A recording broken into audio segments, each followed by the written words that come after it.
noche obviamente yo no pretendo, tengo la intención de que concluyamos el tema. Vamos a estar hablando sobre la elección. Y apenas pienso que lo vamos a comenzar.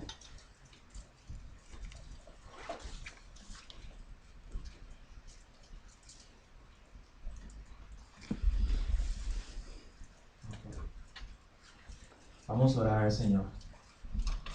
Padre Santo, gracias por la oportunidad que nos concedes de estar aquí en tu casa. Gracias por tu palabra. Háblanos, Señor, en esta noche. Sé tú con nosotros. Ayúdanos a entender tu palabra. Y esto, Señor, te lo pedimos por los méritos de Jesús. Amén. Amén. Si ustedes van a Tito, capítulo 2, el apóstol Pablo tiene una recomendación para Tito. Tito capítulo 2 dice, verso 1, pero tú habla lo que está de acuerdo con la sana doctrina. No cabe duda que estamos viviendo en tiempos sumamente peligrosos.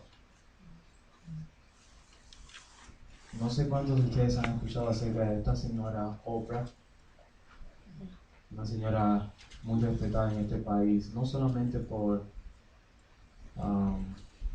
el reconocimiento desde el punto de vista de que tuvo muchos años en la televisión, en ABC, y no solo también por la gran cantidad porque es una señora multimillonaria, pero al mismo tiempo ella ha expresado algunas cosas de la fe cristiana, y entre ellas recientemente ella dice que Jesús no murió por los pecados de los hombres, y que ella tenía un problema cada vez que ella iba a las iglesias cristianas, ya que esa verdad cada vez que se enseñaba le chocaba y le traía inconvenientes, hasta que finalmente ella se dio cuenta que Jesucristo murió para enseñarnos a vivir en espíritu la cristiandad. Parece algo nuevo, parece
viviendo en una era llamada nueva era, donde el creyente es empujado por diferentes filosofías, llevado y confrontado con diferentes filosofías.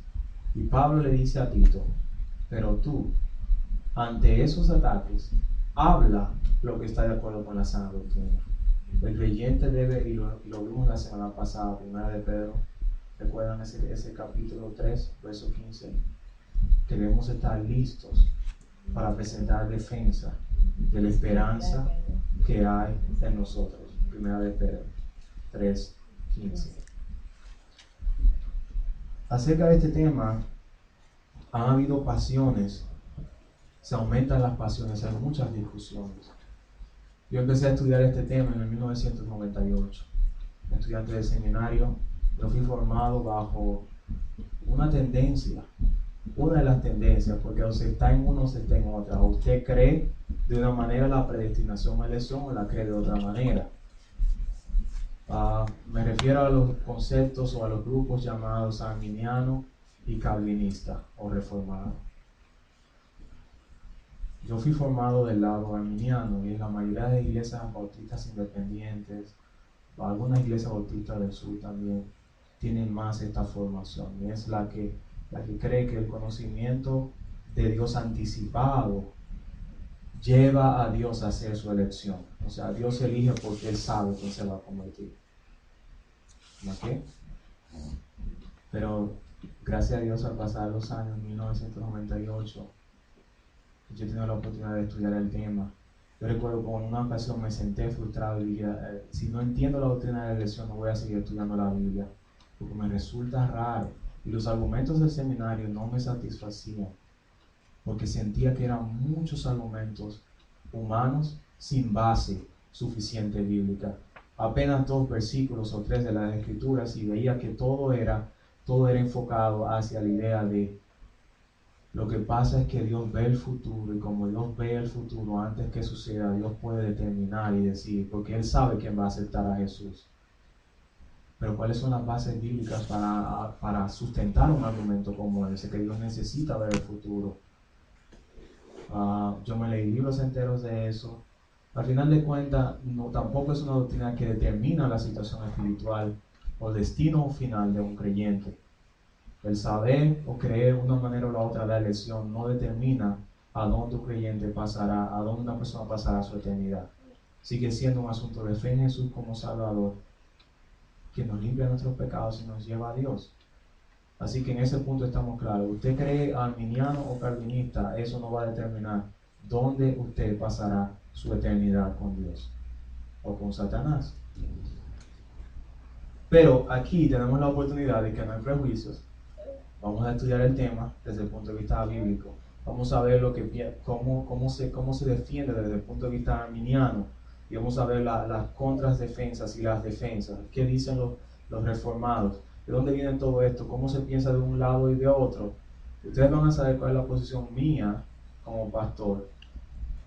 Y luego entonces, cuál es la posición que yo entiendo que nosotros como iglesia debemos de seguir basado en la Biblia, y lo vamos a hacer así. Los pasajes que vamos a estar estudiando son Romanos 9, 10 y 11 como base fuerte de este tema de la elección.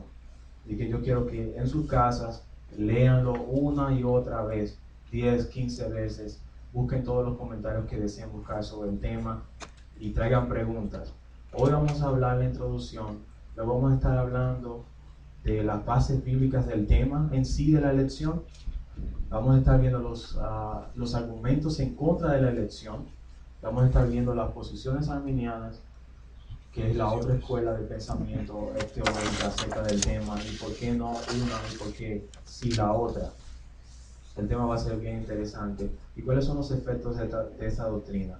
Bien, un gran hombre de Dios, respetado escritor, James Sutherland, abril 1975, dijo esto: las doctrinas bautistas son más importantes de lo que nos damos cuenta. No solamente expresan nuestras creencias, sino que también determinan hacia dónde vamos. Hasta le dan forma a nuestros planes, ya sean locales o nacionales. La doctrina es para la iglesia lo que es la columna vertebral en el cuerpo humano. Le da unidad y estabilidad y provee de fortaleza para soportar los ataques de oposición y aún de la persecución. Primera parte de la cita. Como es la columna vertebral al cuerpo, lo es la doctrina a la iglesia. Esa idea de que agarrémonos todos de las manos y que la doctrina no importa de dónde tú vengas. ¿Han escuchado el corito? Ni importa de dónde vienes, ni de qué nacionalidad vienes, lo que importa es el amor de Cristo. Es un concepto ecuménico. La doctrina es importante. Y si queremos tener una iglesia fuerte, tenemos que ser fuertes en doctrina. Nuestra iglesia tiene que aprender a estudiar la palabra. Cada creyente tiene que hacerse un asiduo, estudioso, teólogo de la palabra de Dios. De hecho, no sé si recuerdan lo que la Escritura dice en Colosenses. Dice que debemos de ser fuertes en la doctrina para no ser llevados como viento, dice como usando las estratagemas que los hombres usan para llevarnos de un lado a otro. Así que debemos estar convencidos en la doctrina. Las doctrinas son de suma importancia, sigue la cita de Sutherland, Y dice, ya sean de forma oral o escrita, las doctrinas sistematizan las expresiones de fe, expresan nuestra experiencia en una forma entendible, proclaman a otros nuestro testimonio cristiano. Las doctrinas constituyen el marco dentro del cual llevamos a cabo nuestras actividades diarias. Tito es una expresión clara de que la forma en que usted es enseñado en la palabra afecta la forma en que usted vive. De hecho, Tito capítulo 2 lo expresa de la siguiente manera. Dice que los siervos no sean respondones y que hagan bien su trabajo para que en todo adornen la doctrina de Dios nuestro Salvador Jesucristo. Cuando un creyente vive de manera correcta y actúa de forma correcta, es en consecuencia la forma en que ha sido enseñado.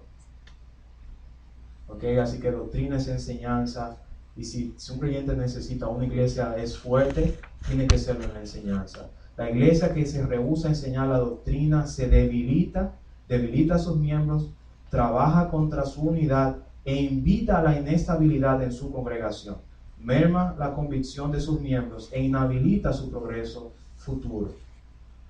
Es imposible que exageremos la importancia de la doctrina. Esta verdad es necesaria que se exponga constantemente delante de cada creyente. La doctrina es vida para la iglesia. Y recuerden lo que Pablo le dice a Timoteo, dice, sabiendo de quién has aprendido, que te persuadiste. Cada creyente debe estar convencido de lo que la palabra de Dios enseña y creerlo como los antiguos, primitivos cristianos lo creían, hasta morir si es necesario. Esa clase de convencimiento tenemos que tener cuando estudiamos la doctrina. Y creyentes fuertes, si nuestra iglesia tiene la capacidad de desarrollar y multiplicarse en creyentes fuertes, mañana Félix se muda a Florida, y mañana sabemos que Félix va a representar a Jesucristo y va a llevar la sana doctrina a donde vaya. Eso fue un congreso bautista del sur, 1975. Bien, es muy importante cuando estamos estudiando un tema de las Escrituras, no solamente hay un principio de hermenéutica, de interpretación bíblica, que dice que cada texto debe ser estudiado en su contexto.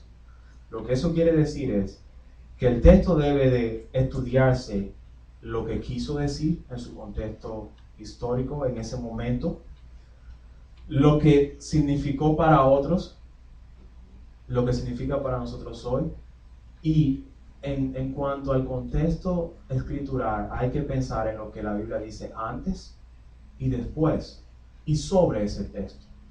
Así que nadie puede tomar, por ejemplo, recuerdan esa que la gente lo toma como un chiste, está graficado en Hechos, capítulo 1, cuando la escritura afirma Pedro hablando de Judas que bajo el precio de su iniquidad fue y se ahorcó. Y también en las presentaciones del Evangelio se detalla el hecho de que Judas, cuando vio lo que había hecho, fue y se ahorcó. Hay personas que dicen, bueno, abren la Biblia y encuentran esta actitud de Judas, de que se ahorcó. Y dirán, bueno, pero este es una persona que andaba con Jesús y era un discípulo de Jesús. Hasta cierta manera quizás yo pudiera ser que alguien que sea creyente atente contra su vida y de ahí sacar una doctrina y relacionarlo con el hecho de que Judas estuvo cerca de Jesús y decir, bueno, quizás eso le puede pasar a un creyente.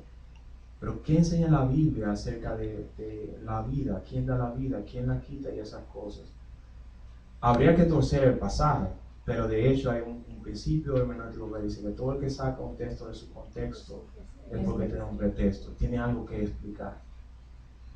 Así que cuando yo voy a interpretar un pasaje de la Biblia, debo mirar lo que significó en ese momento, lo que significa ahora, lo que hay antes del texto, lo que hay después del texto y el contexto general de la Biblia entera. ¿Qué la Biblia quiere decir acerca de esto? Pero hay algo aún más, que yo creo que mucha gente ha perdido de cuenta al interpretar las Escrituras, el contexto histórico. ¿Qué creyeron los creyentes del siglo I, del siglo II, del año 1500, del año 1700? ¿Qué creyeron los bautistas? ¿Qué creyeron los anabautistas? ¿Qué creyeron los puritanos? ¿Qué creyeron los presbiterianos? Hay que ir a la historia y ver cómo eran interpretados los textos. ¿Cómo predicaba Charles Spurgeon? acerca del pasaje por ejemplo, un pasaje que vamos a ver ahorita, Mateo capítulo 11, versículo 25. Si nuestra interpretación de la escritura tiene problemas con lo que pensaban los creyentes en la antigüedad, hay algo que no está bien. Porque por más de 2000 años se ha estado predicando de una manera, entonces usted de repente, su interpretación es algo nuevo, que nadie lo ha creído desde que Jesús se fue. Nadie ha creído lo que usted está predicando y entonces usted dice que es la forma de creerlo. Las bases históricas son importantes.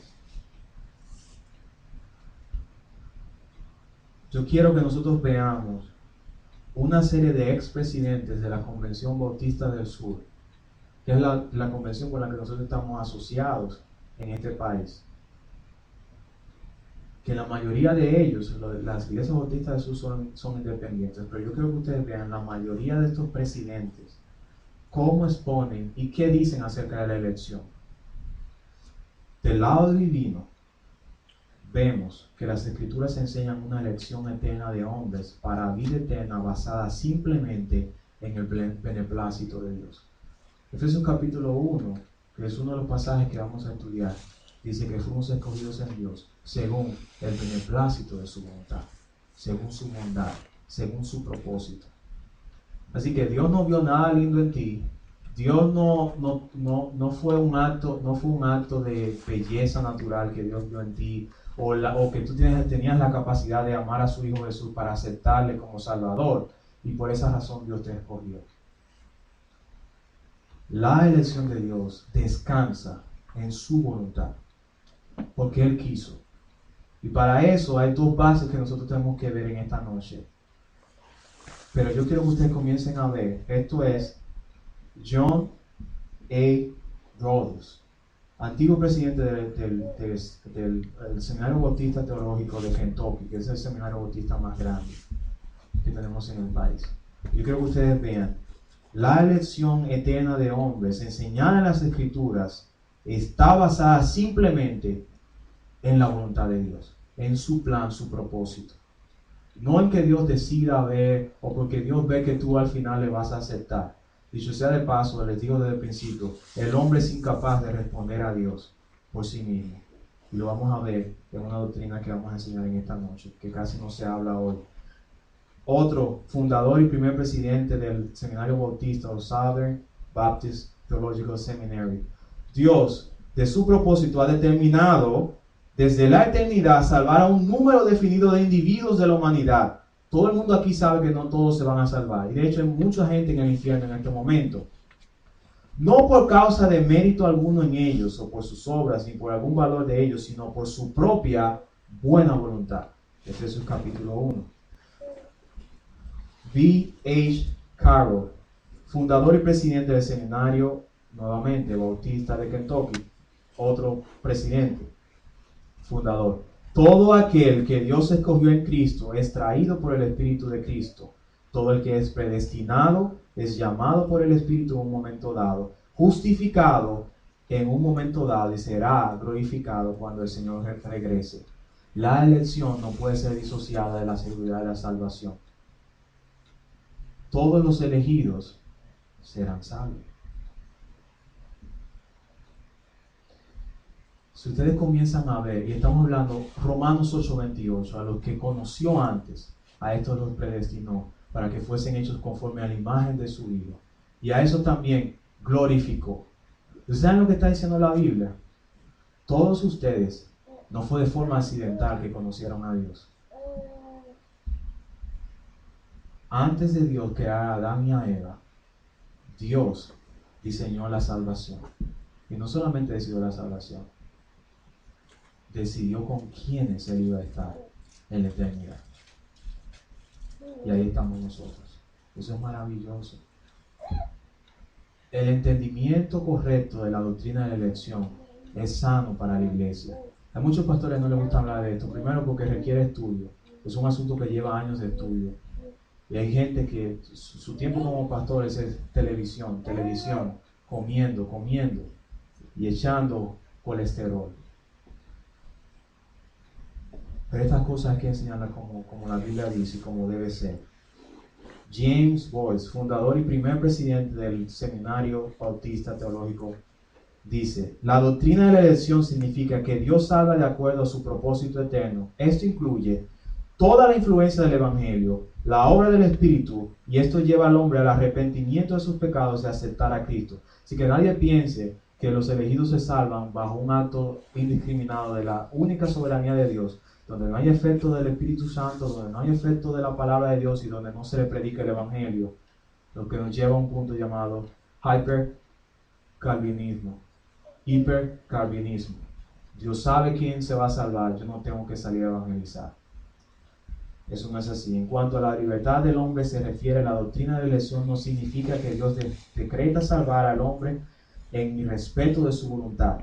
Más bien significa que Dios se ha propuesto llevar al hombre de tal forma que él pueda aceptar libremente el evangelio que se ofrece y ser salvo.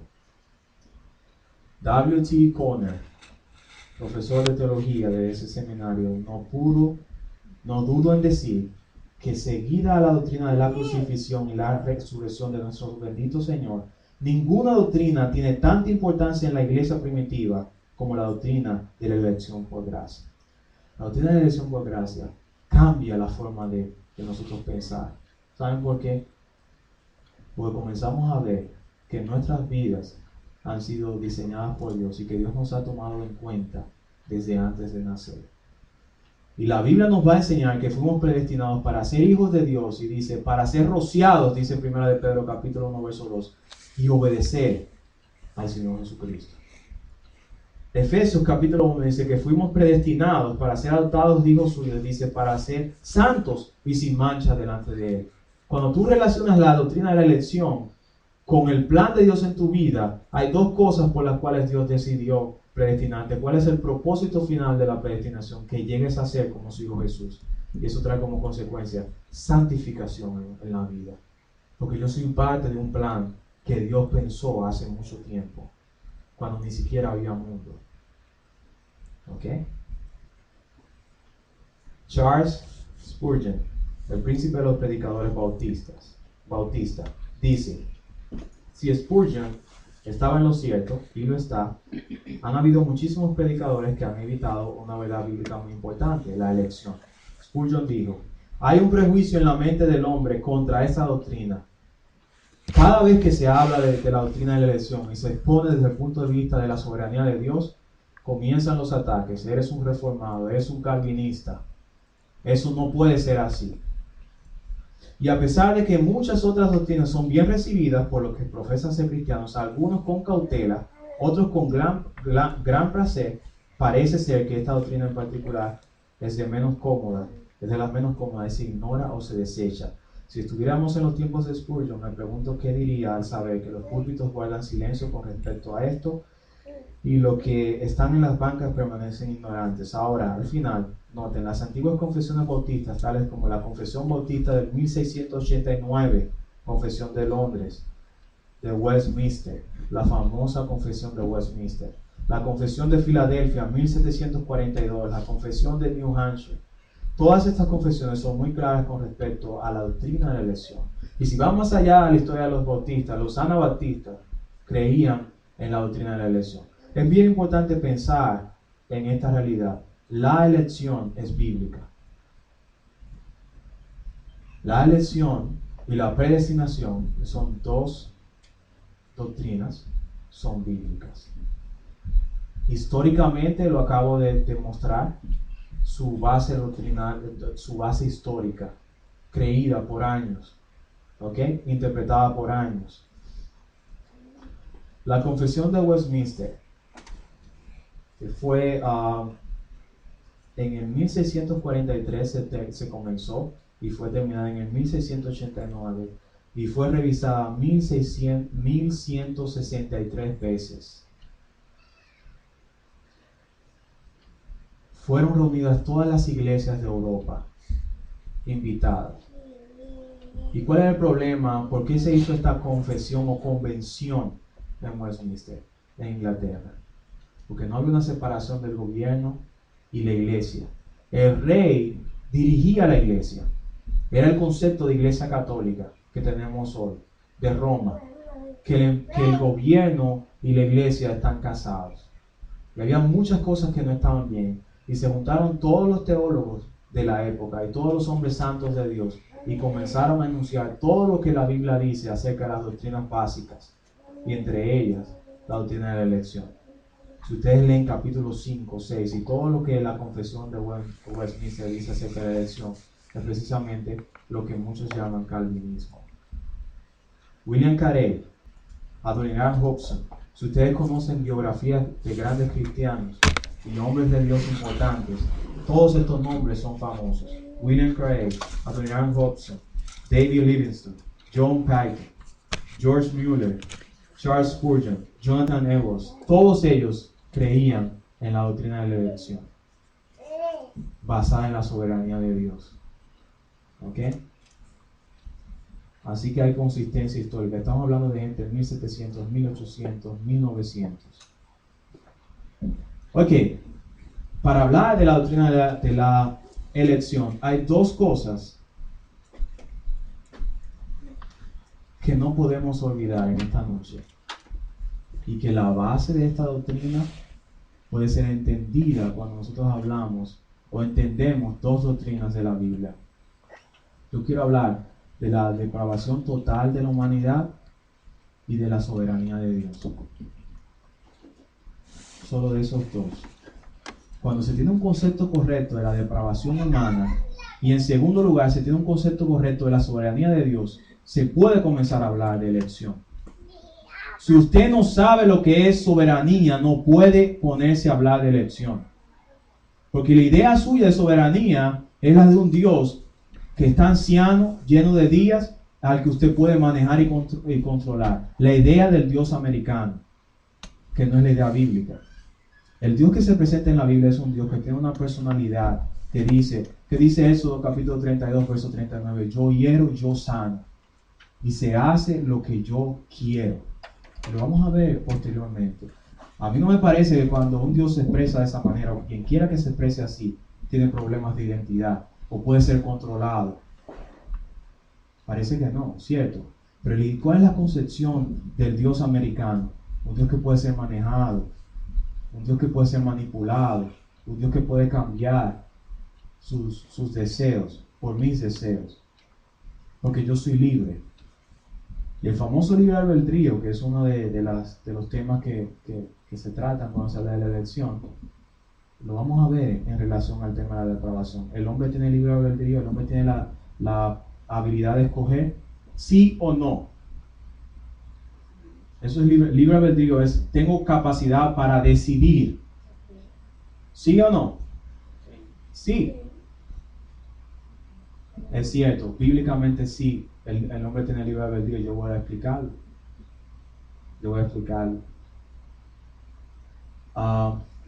El punto de vista arminiano es en la forma en que yo fui enseñado, y como lo han escuchado la mayoría de ustedes también, la elección entra en conflicto con el libre albedrío, dicen los arminianos, porque Dios entonces no deja a los seres humanos elegir, sino que Él elige. Entonces Dios viola su libertad. ¿Cuál es la libertad? ¿Cuál es la decisión? ¿Cuál es la decisión que ha tomado? El hombre tiene la libertad de elegir. Pero les voy a referir un solo pasaje sencillo de la Escritura. Samuel capítulo 1. A los suyos vino y los suyos no le recibieron. Dice que esa luz vino al mundo y los hombres amaron ¿qué? Las tinieblas que la luz. El hombre tiene libre albedrío, sí, pero el hombre ya ha escogido lo que quiere, el mal. Pues ¿saben lo que dicen ¿saben lo que dicen la escuela de los reformados en relación a esto del libre albedrío? Es esto. El hombre tiene libre albedrío. Bíblicamente el hombre tiene libre albedrío, libertad para escoger en consecuencia a su naturaleza, en respuesta a su naturaleza. ¿Ustedes saben lo que eso significa? El hombre va a escoger según es interiormente. ¿Saben cuando el hombre comienza a sentirse atraído por las cosas de Dios? Cuando Dios cambia su naturaleza. Por eso la Biblia enseña una cosa que se llama regeneración. Dios tiene que cambiar el corazón humano que no tiene ningún interés por Dios ¿Recuerdan Romanos capítulo 3? Todos se corrompieron, todos se desviaron, aún no se hicieron inútiles. No hay quien busque a Dios, no hay ni siquiera uno. Romanos 3:10, no hay justo ni aún uno. El ser humano por sí mismo no tiene ninguna intención de buscar a Dios. Cada vez que el hombre, y lo voy a poner de esta manera, usted está preso en una cárcel y le llevan un plato de heces fecales, estiércol, y le llevan un plato con una pizza y una fruta. ¿Cuál usted coge? Usted coge la pizza o las frutas. Usted no se va a comer las cacas. ¿Por qué? Porque su naturaleza como humano le inclina a comer pizza. ¿Ok? De la única manera que ustedes se comerían el plato de caca es si alguien le cambia la naturaleza y ahora le ponen el corazón de un perro o de un cerdo. Ustedes comenzarían sin ningún problema. El hombre solamente puede responder a los instintos de Dios cuando Dios hace algo en ese corazón. Si Dios no toca el corazón humano y lo hace sensible a su palabra, no puede haber respuesta humana. ¿A usted le parece que la descripción de Efesios capítulo 2 cuando dice que el hombre está muerto, sin Dios y sin esperanza, tiene algún muerto capacidad de hacer algo? La Biblia presenta al hombre ciego, cautivo a voluntad de Satanás, muerto. Desde el punto de vista espiritual, el hombre no tiene ningún... De hecho, vamos a verlo. Génesis 8:21, allí leemos: dijo Jehová en su corazón, no volveré más a maldecir la tierra por causa del hombre, porque el intento del corazón del hombre es malo desde su juventud. Y ahí subrayan la palabra juventud y pónganle desde su nacimiento. La intención del hombre es mala desde que nace. Si el hombre tiene tendencias al mal, ¿de dónde le sale al hombre buscar a Dios? Tenemos que comenzar a creer que el hombre está totalmente depravado. El arminiano dice que eso no es así. El arminiano enseña que la depravación es parcial, no total. Y lo que quiere decir con esto es que el hombre tiene algo de bueno todavía en sí, que no está completamente corrompido, y que lo que le queda de bueno, o lo que ellos llaman la gracia que Dios ha dejado en la humanidad, que todavía deja que el hombre tenga algo de bueno, es la que le lleva a Jesús. Así que yo creo en Jesús porque todavía yo tengo algo de bueno, pero no es lo que la Biblia enseña. La Biblia dice, ninguno buscó a Dios, todos se desviaron, todos son inútiles, están muertos. El intento del corazón humano es malo desde su juventud. Usted notará en este pasaje que lo malo es desde nuestra juventud, y Dios declara esto inmediatamente después de la inundación, cuando la única gente en la tierra que había era Noé y su familia, que por cierto fueron los únicos salvados por Dios. Si estos que eran santos, hombres de Dios, justos, Dios dice que su intención todavía era hacia el mal. La Biblia enseña total depravación humana. Salmo 51:5, donde David confiesa: he aquí, en maldad he sido formado, en pecado me concibió mi madre. Usted probablemente ha escuchado a la gente hablar de los bebés inocentes, pero el salmista insiste en esto: desde que soy concebido, soy pecador, nazco depravado. Otra vez, Jeremías 17:9, engañoso es el corazón y perverso más que todas las cosas, ¿quién lo conocerá? Vamos a Romanos 3, del 10 al 18. Vamos a leer la cita completa. No hay justo ni aun uno. No hay quien entienda, no hay quien busque a Dios. Todos se desviaron, todos se hicieron inútiles. No hay quien haga lo bueno, no hay ni siquiera uno. Sepulcro abierto es su garganta, con su lengua engaña, veneno de áspides hay debajo de sus lenguas. Su boca está llena de maldición y de amargura, sus pies se apresuran para derramar sangre, quebranto y desventura hay en sus caminos, y no conocieron de paz. No hay temor de Dios delante de sus ojos. Termina la cita. Ni siquiera respeto de Dios. Por eso Romanos 3, después del verso 18, dice: más Dios entonces provee a través de su Hijo Jesús la justificación, que los hombres perdidos, poniendo fe en Jesús, pueden entonces ser aceptados por Dios. El mismo pensamiento está expresado del apóstol Pablo, que era un hombre santo de Dios, ¿sí? Romanos 7:18. Y dice: y yo sé que en mí, esto es en mi carne, no mora el bien. ¿Puede el hombre sin Dios Hay bondad en nosotros. Tenemos la capacidad de escoger el bien. Nosotros tenemos la capacidad de escoger, pero ya escogimos el mal. Es lo que la Biblia enseña. Cuando se entiende la doctrina de la aprobación, y posiblemente de eso hable el domingo, y de la regeneración, hable de eso, posiblemente hable de eso el domingo en el culto de la mañana. Cuando se entienden esas dos doctrinas, se exalta la gracia de Dios. Porque cuando yo me doy cuenta que no había forma, a menos de que Dios hiciera una obra en mi corazón, de yo responder al Evangelio, yo exalto su gracia. Porque Dios no vio nada en mí. No fue por obras, como dice Efesios. Yo estaba muerto en delitos y pecados, dice la Biblia. Y Dios no vio nada interesante en mí. Y yo no hice nada, ni podía hacer nada para atraer a Dios. Pero Dios, por gracia, algo que yo no merecía, recuerden el concepto de gracia, un regalo inmerecido, por gracia sois salvos. ¿Cómo responde el creyente que conoce la doctrina? Puede estar jugando y pensando en tonterías y pensando que esta vida es para comprarse casas y dejarse ahogar por los trabajos. No, eres parte de un plan diseñado desde antes de la fundación del mundo. Donde una raza completa, depravada y dañada, Dios en su gracia decidió bendecirte a ti con la salvación y hacerte parte de la herencia con los santos. Eleva la gracia de Dios. ¿El hombre es depravado? Sí. ¿Lo es parcial o totalmente? Bueno, bíblicamente hemos visto a grandes rasgos que el hombre es totalmente depravado. Por eso Ezequiel dice que Dios tiene que darnos un corazón nuevo. Un corazón que ame su palabra, que amemos sus pactos, que amemos sus promesas. La segunda doctrina que yo creo que debemos entender para poder comenzar a hablar de elección es la soberanía de Dios. La soberanía de Dios representa la capacidad de poner en práctica que Dios tiene su santa voluntad y supremacía. El Altísimo, Señor del cielo y de la tierra, tiene poder ilimitado para hacer lo que Él haya decidido. Eso es soberanía. Él puede hacer lo que Él haya decidido y nadie puede estorbar sus planes y propósitos. Al ser absolutamente independiente, Dios hace lo que le place. Nadie puede disuadirlo, nadie puede obstaculizarlo. Esa es la doctrina de la soberanía de Dios. Ahora, yo quiero que ustedes entiendan algo. Cuando decimos que la base de entender la doctrina de la elección tiene que ver con un entendimiento claro de la soberanía de Dios, pero no únicamente la soberanía de Dios.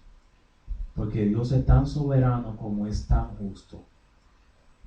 De ahí vienen los problemas con estos temas.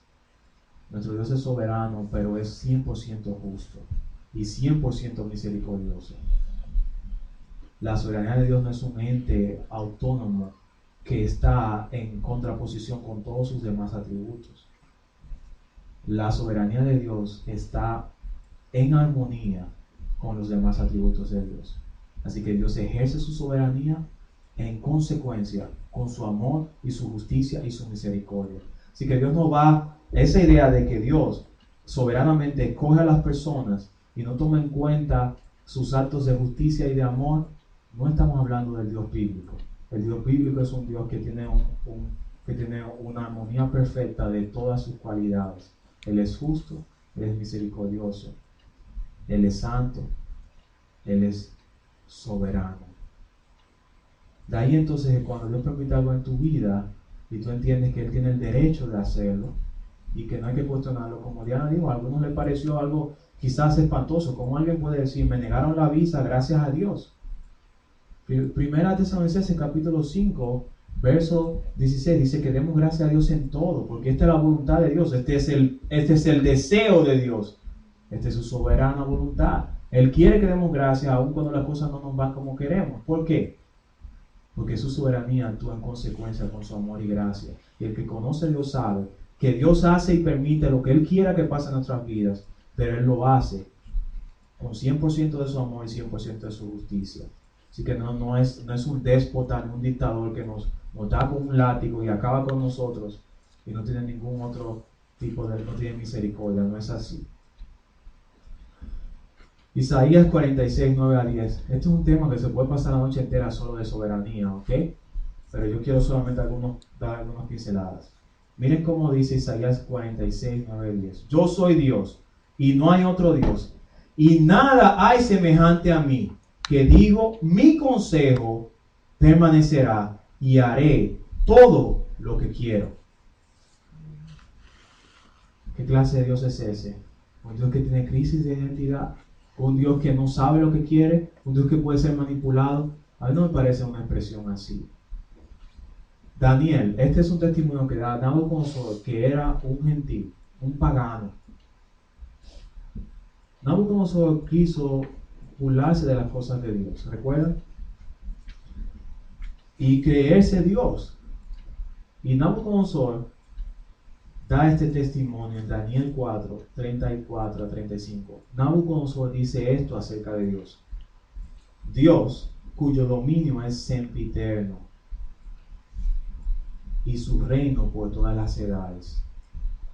Él hace según su voluntad en el ejército del cielo y en los habitantes de la tierra, y no hay quien detenga su mano. Verso 32, 39, yo les dije que el Señor le dijo a la nación de Israel, yo hiero y yo sano.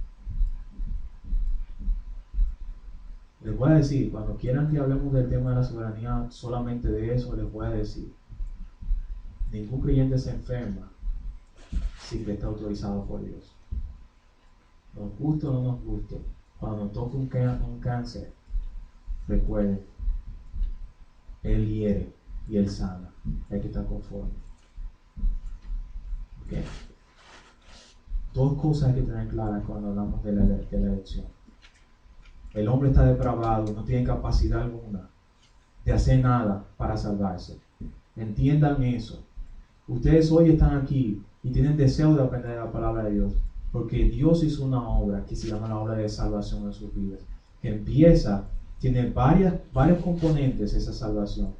Dios lo diseñó en el pasado y eso se llama predestinación. Dios te escogió entre muchos y eso se llama ¿qué? Elección. Dios te atribuye la justicia de su Hijo, de Él mismo, porque en ti no había ninguna justicia, ni nada bueno. Su bondad te la pone a ti y se llama justificación. ¿Ok? Dios te cambia el corazón duro de piedra que tienen todos los seres humanos, la raza, y te da una nueva naturaleza que se llama el hombre creado según Dios. Efesios capítulo 4, que ama la santidad, que ama la palabra, que ama el venir a la iglesia. Hay una lucha interna, ahora el creyente tiene dos naturalezas, y eso se llama regeneración o nuevo nacimiento. Dios produce fe para que vengas a Jesús, Dios produce arrepentimiento. ¿Y cuál es la única situación humana? Cuando Dios despierta el corazón, ahora sí puedes escoger, porque tu naturaleza cambió. Y eso se llama responsabilidad humana. Y entonces es el pasaje clásico de San Juan capítulo 6. ¿Recuerdan? San Juan capítulo 6 que dice, todo el que viene a mí, todo el que el Padre me da, Dios escoge, vendrá a mí. Y el que a mí viene, responsabilidad humana, yo no le echo fuera. Si recuerdan acerca de la muerte de Jesús, cuando Pedro está hablando de lo que pasó con Jesús, le está diciendo a los judíos, le dice, ustedes mataron al autor de la vida. Pero la Escritura dice que Dios, según su consejo, en el tiempo que era necesario, lo entregó. La Biblia presenta dos verdades, que Dios entregó a Jesús a la muerte y que los hombres mataron a Jesús. ¿Saben lo que la Biblia está enseñando? Que al mismo tiempo la elección divina ocurre, o los actos divinos, y la responsabilidad humana también. Y estas dos cosas no están divorciadas. Soberanía divina significa que Dios es aquel que se siente en el trono del universo. Él es el Dios. Él es Dios en nombre, así como en todas las cosas, dirigiendo todas las cosas, y el que hace todas las cosas según el designio de su voluntad. Efesios 1, eso es todo un capítulo acerca de la predestinación y la elección. Y termina la cita en Efesios 1:11, que Él hace todas las cosas según el designio de su voluntad. Soberanía.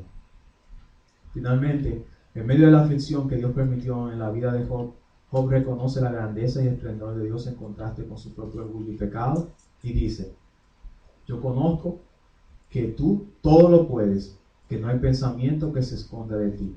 Finalmente, Job reconoce que los propósitos de Dios son supremos y que Dios es soberano. Y esto es lo último que vamos a ver esta noche. Definición. Yo les prometo a ustedes, esto va a estar bueno. Va a estar bueno porque ustedes van a tener por primera vez la capacidad de escuchar dos caras. No esa bobería de una gente pararse y hablar conceptos arminianos, de usar dos textos bíblicos. Y yo recuerdo en un mensaje que yo tuve donde este tema se trató de explicar desde el lado arminiano completamente, decir ¿qué pasaría con un profesor que coge unos bolones, unos candy, y decide darle a un grupo y al otro grupo de la clase no se lo da?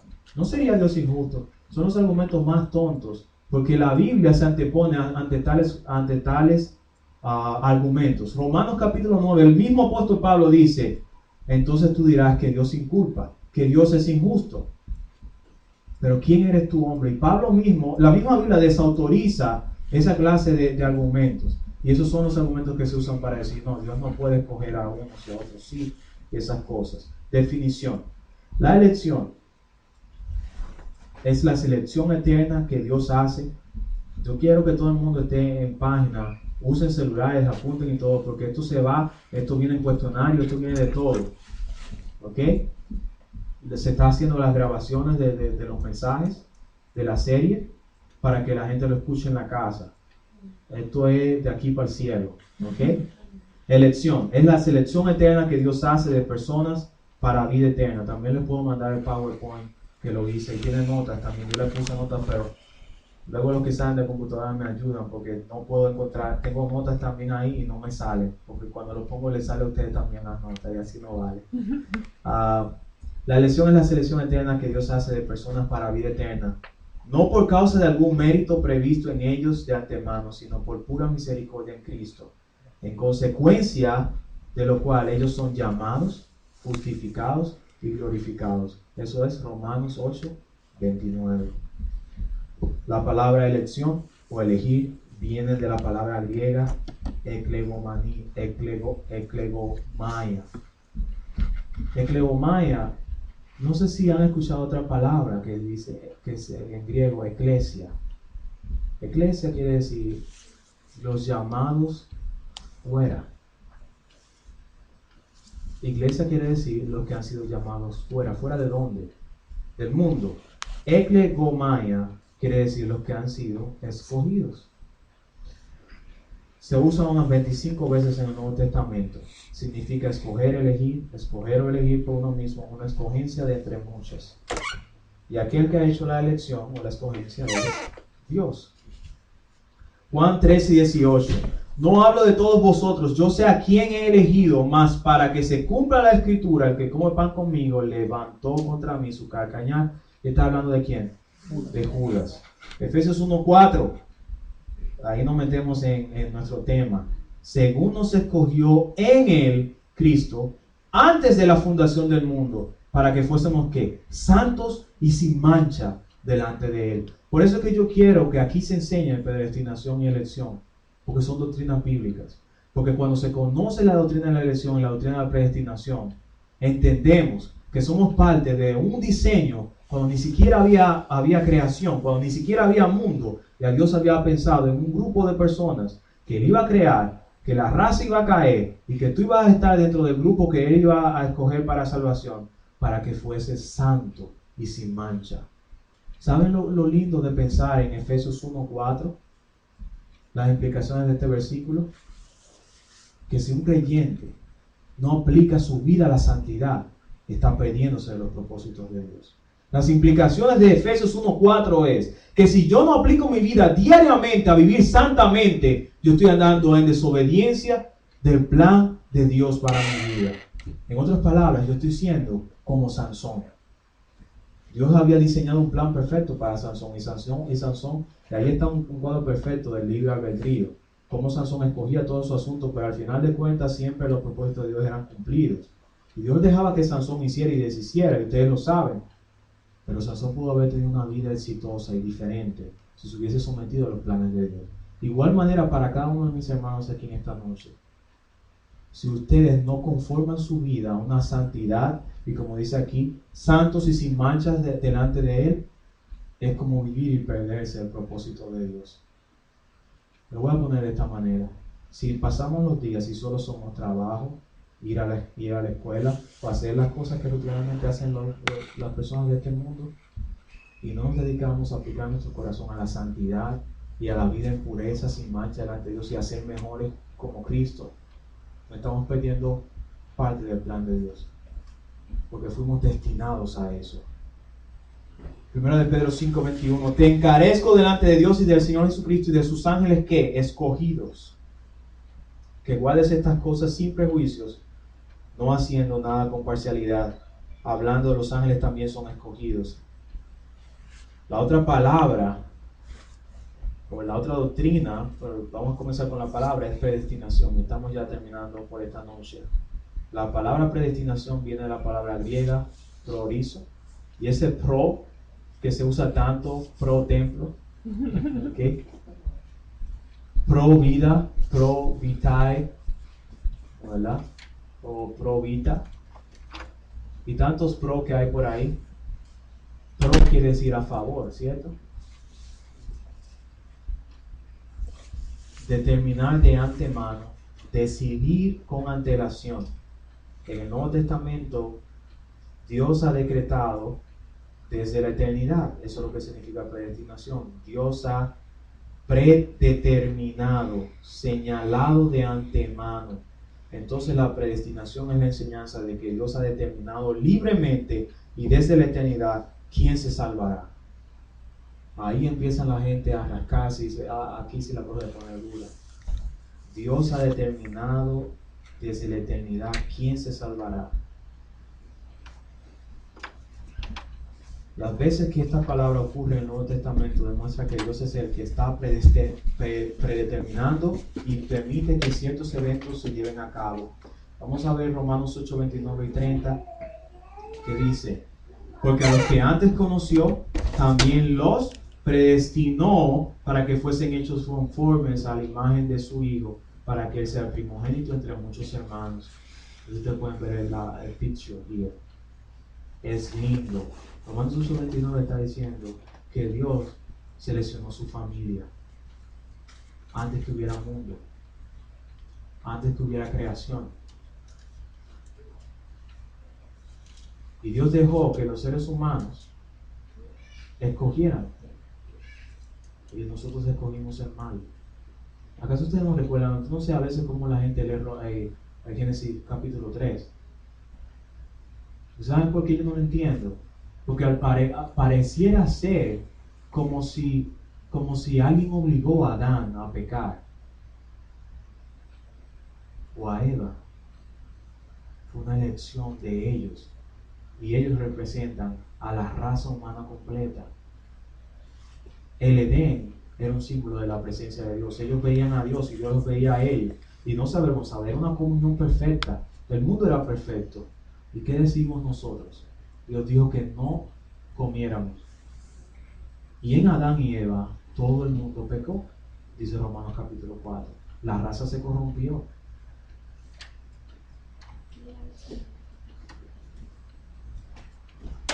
¿Podemos nosotros entonces cuestionar el diseño de Dios, las normas de Dios, lo que Dios ha determinado? Claro que no.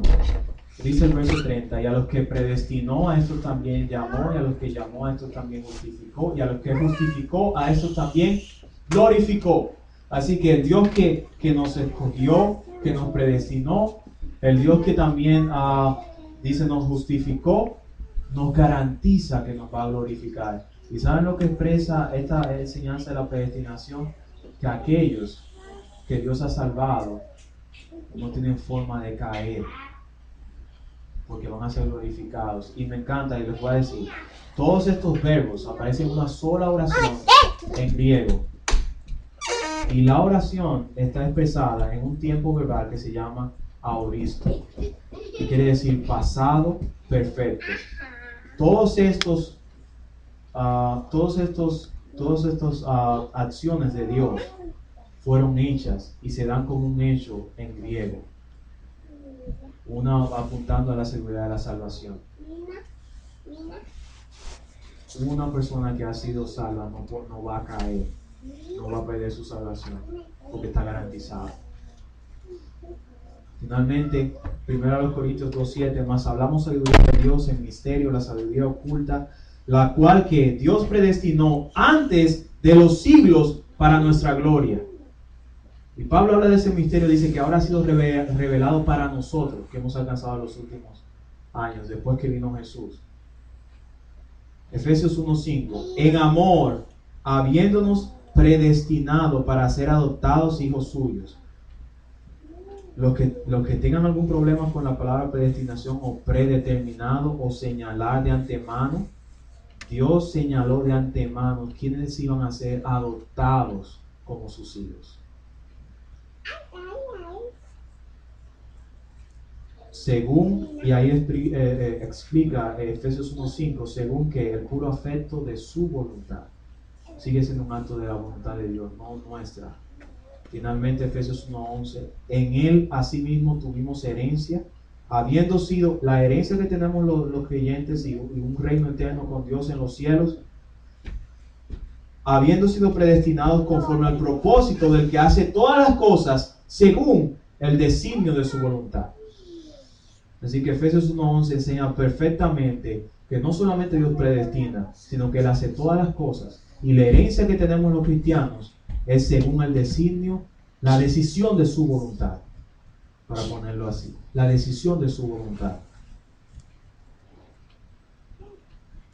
¿Qué viene?